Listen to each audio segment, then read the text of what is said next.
Hello, Bramas. This is your Superintendent, Dr. Perez. I'm so excited to be here with you. Today's Brama time is going to involve a book that I'm going to read to you. And come on, middle school and high school, don't start rolling your eyes already. I assure you, you're going to enjoy this story, okay? So humor me a little bit, alrighty? That means just be patient with me. I really think that we never get tired of listening to stories and being read to. It takes us on an escape. So I wanted to read to you this book. It is one of my all-time favorites. It doesn't matter how old I am or how old I've been. I've loved this story. And this story really talks about a different perspective or a different take on a story that we've grown up reading probably all our lives. Y'all know the story about the three little pigs. I'm sure all of you have heard it. Well, I'm going to read this story, and it's called The True Story of the Three Little Pigs, okay? And notice what Dr. Vasquez Cruz has done. He has placed it on this computer screen so that way y'all can see it as I'm reading through the book. All right, so this is the true story of the three little pigs. What I'm going to do this week, you're going to be receiving a Venn diagram, which is something that you're going to complete, that you're going to do to where you're going to be able to compare and contrast this story with the story of the three little pigs that you've heard all your life. All righty? All right. The True Story of the Three Little Pigs, written by A. Wolf, as told by John Scieszka, and illustrated by Lane Smith. Now, do we all know what an illustrator is? An illustrator is the person who draws or who paints the pictures in these books. All righty? So let's get started. All right, everybody knows the story of the three little pigs, or at least they think they do. But I'll let you in on a little secret. Nobody knows the real story because nobody has ever heard my side of the story. Remember, this is the wolf telling the story, all right? I am the wolf, Alexander T. Wolf. You can call me Al. I don't know how this whole big bad wolf thing got started, but it's all wrong. Maybe it's because of our diet. Hey, it's not my fault that wolves eat cute little animals like bunnies and sheep and pigs. That's just the way we are. If cheeseburgers were cute, folks would probably think you were big and bad too. But like I was saying, the whole big bad wolf thing is all wrong. The real story is about a sneeze and a cup of sugar. This is the real story. Way back in Once Upon a Time, I was making a birthday cake for my dear old granny, my abuela. I had a terrible sneezing cold. I ran out of sugar. So I walked down the street to ask my neighbor for a cup of sugar. Now this neighbor was a pig, and he wasn't too bright either. He had built his whole house out of straw. Can you believe it? I mean, who in his right mind would build a house out of straw? So of course, the minute I knocked on the door, it fell right in. I didn't want to just walk into someone else's house, so I called, little pig, are you in? And there was no answer. I was just about to go home without the cup of my sugar for my dear old granny's birthday cake when my nose started to itch and I felt a sneeze coming on. Well, I huffed and I snuffed and I sneezed a great sneeze. And you know what? That whole darn straw house fell down, and right in the middle of the pile of straw was the first little pig, dead as a doornail. He had been home the whole time.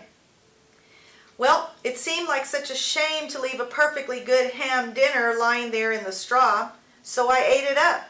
Because remember, ham is made out of pig.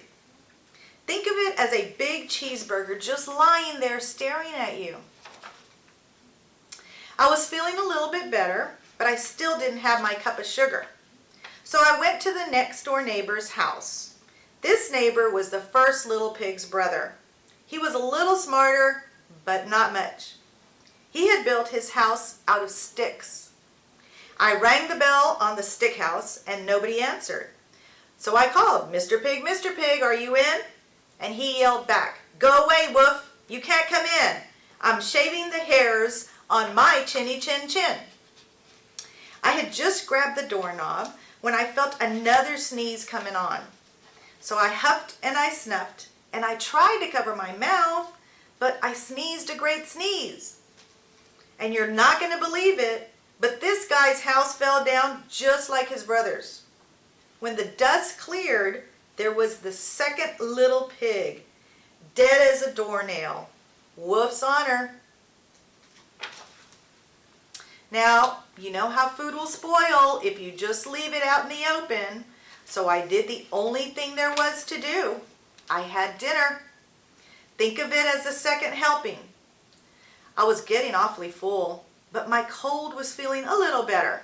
And I still didn't have that cup of sugar for my dear old granny's birthday cake. So I went to the next door house. This guy was the first and second little pig's brother. He must have been the brains of the family. He had built his house out of sticks. Out of bricks. So what does that mean when you're the brains of the family? What does that mean? What do you think that means? The brains of the family.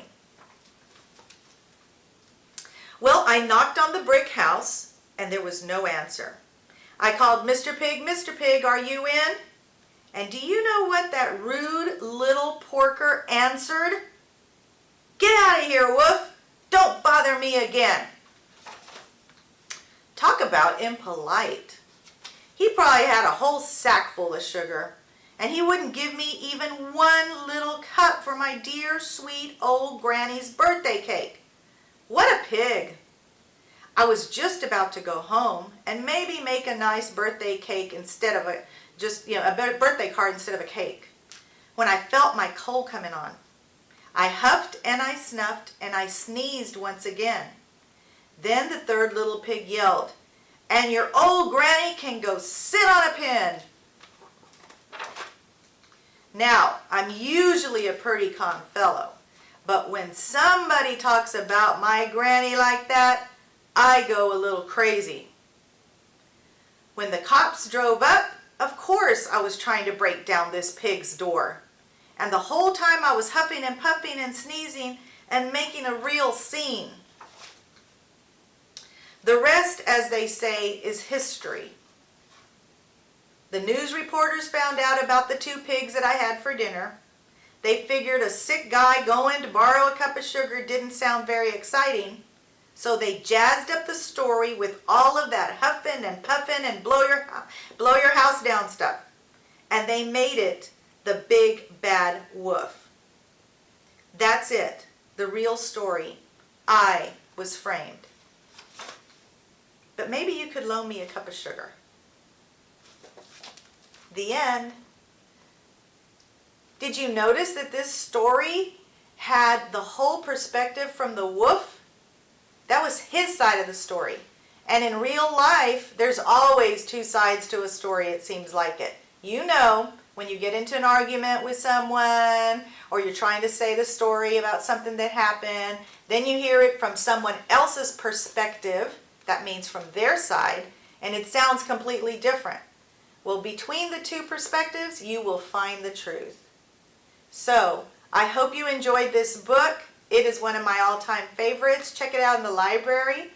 Thank you to our secondary students, our middle school and high school students, for bearing with me and listening to the story. I will be sending a Venn diagram out because no matter what grade you're in, STAR testing or EOC tests sometimes ask you to complete a Venn diagram for your writing. So it's important that we all know how to do that.